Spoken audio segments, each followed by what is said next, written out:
Hi, it's Alicia from the Pretty Brown Eyed Reader. I am coming today with my May wrap-up.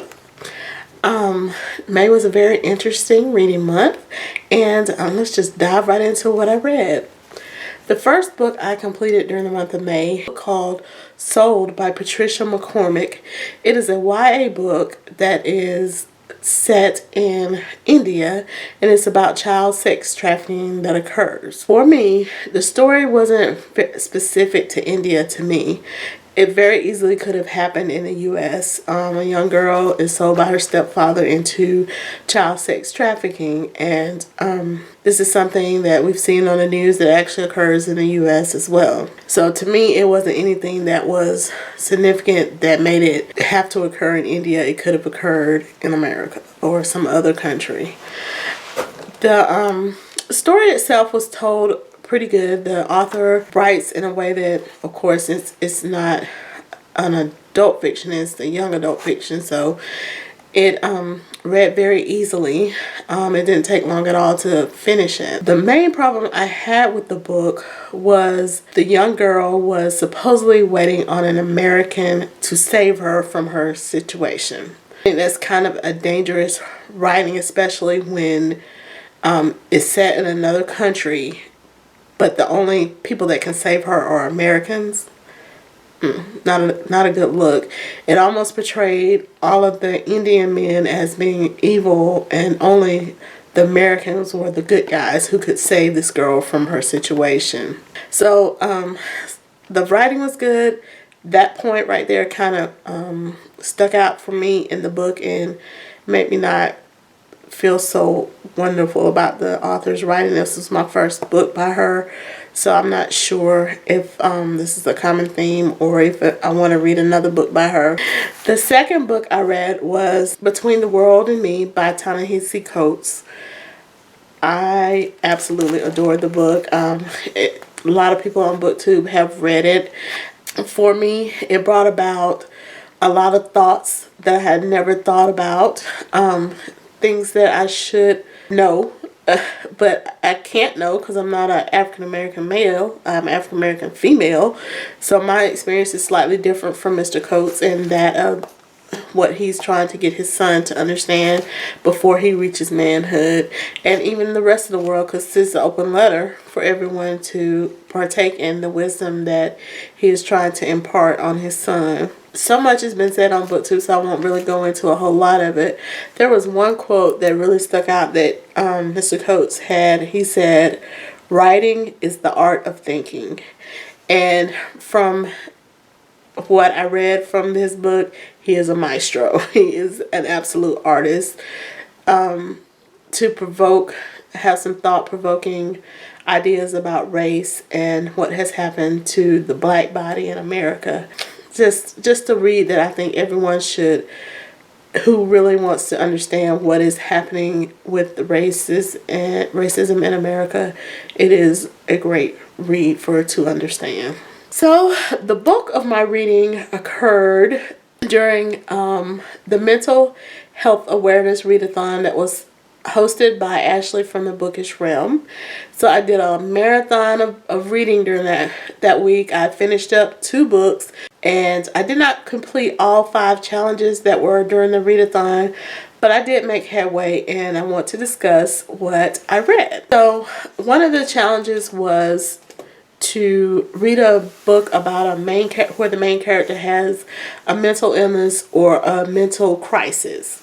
I chose Home by Toni Morrison. It is also the May pick for my book club. And the main character in Home was a Korean vet who comes back and has post-traumatic stress disorder. Of course, it wasn't called that after the Korean War, but he goes through a series of events, and we eventually find out what war will cause PTSD anyway, but what his true issue was, and the way that he dealt with it was through alcoholism, just withdrawing from society, and that happens so much with veterans. And for me, this book was probably one of the better Toni Morrison books I've read. I know that's probably not a popular opinion, but sometimes her books can be way out there. But all the members of my book club even actually agreed on that this is probably the first book by Toni Morrison that they just could read from cover to cover without feeling like they were overwhelmed. And they actually enjoyed the story, and they had a lot of discussions about that time period, as well as the main character dealt with his situation. So I felt that was a good book, and it's less than 200 pages, so you probably can read it in a day's time, if not faster. And once again, that's Home by Toni Morrison. So the second book I read that I completed during the readathon is a book called Booked by Kwame Alexander. This is a middle grades book that Mr. Alexander tells in verse. It is the story of a young soccer player, and he has several issues throughout the book, and one of them actually causes him to have a mental crisis, and he and his family go to counseling to deal with his issue. And I thought that was a wonderful thing that Mr. Alexander put that in the book, to have therapy for a family. And so when I was reading it, I was actually trying to get it done before the readathon. Then I got to that part in the book. I said, whoa, let me hold up and let me finish that during the readathon, because it was a mental crisis. So I actually had read 2 books for that one challenge of having a main character that goes through a mental illness or crisis. And so Booked by Kwame Alexander is a wonderful read. It's middle grades, told in verse. He is wonderful at doing that. He has another book that I love, The Crossover, which he tells in verse as well. So check out Mr. Alexander if you get a chance. Also during the readathon, I read We Love You, Charlie Freeman by Kaitlyn Greenidge. And one of the challenges was to read a book with a green cover. So I read this one. It tells the story of a family who is chosen to participate in an experiment where they have an ape to come live with them, and the ape is named Charlie. The family is an African American family, and the reason that they're chosen is because they can sign. And so the institute is trying to learn how do primates, can they learn non-verbal communication. It is a debut novel by Miss Greenidge, and I'm not sure if I enjoyed it or not, because I already have a problem when African Americans are put in the same story as primates anyway, because of some negative connotations that people have often referred to African Americans as monkeys.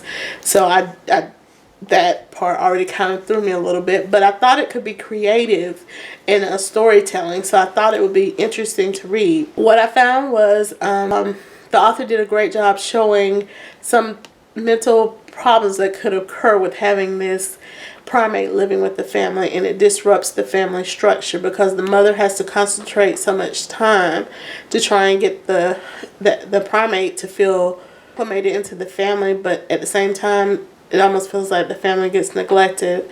So there are 2 daughters in the family, and daughter begins to sneak food and becomes very overweight, and family members, extended family, even comment on the fact that you're doing all this with this monkey, but here you have this child that is beginning to be morbidly obese, and you're not paying any attention to her. And so that's one mental issue that was shown in the book.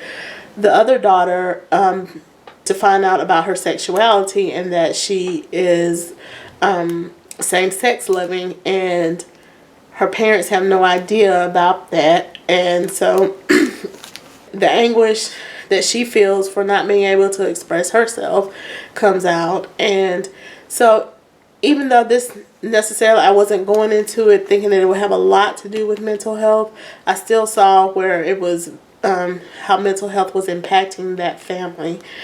As far as the story, I think it's a great debut novel. I look forward to seeing what Ms. Greenidge can come up with next. I just feel like in this book, she maybe didn't explore enough of the emotional side of what having that primate in the family would do. And but I think it's a great book to check out, and just to see a different story that you may have not heard of before. The last thing I read during which I didn't finish, but it's a book that I've been reading off and on for years anyway, and that is Black Pain by Terrie Williams. And it is a story that it is a nonfiction book that explores what depression does to African Americans. And during the readathon, I was able to complete a chapter about Black men in depression, and to find out that Black men are probably like one of the most undiagnosed set of people that are affected by depression because of so many restrictions on their lifestyle and what the criminal justice system does to African Americans. So much things that to oppress that cause depression, and very few go and have diagnosis, but African American men have a high rate of suicide because of that unresolved depression. And so that was a very, it's just such a deep book, and I never can finish it when I start to try and read it. But in August, I will be doing a buddy read with Secondra, and so hopefully in August I'll get the book read and can give you more of a wrap up of what Black Pain is truly about. So that is what I read during the month of May. I hope everyone else had a great reading month. If you read any of these and would like to discuss, please leave a comment.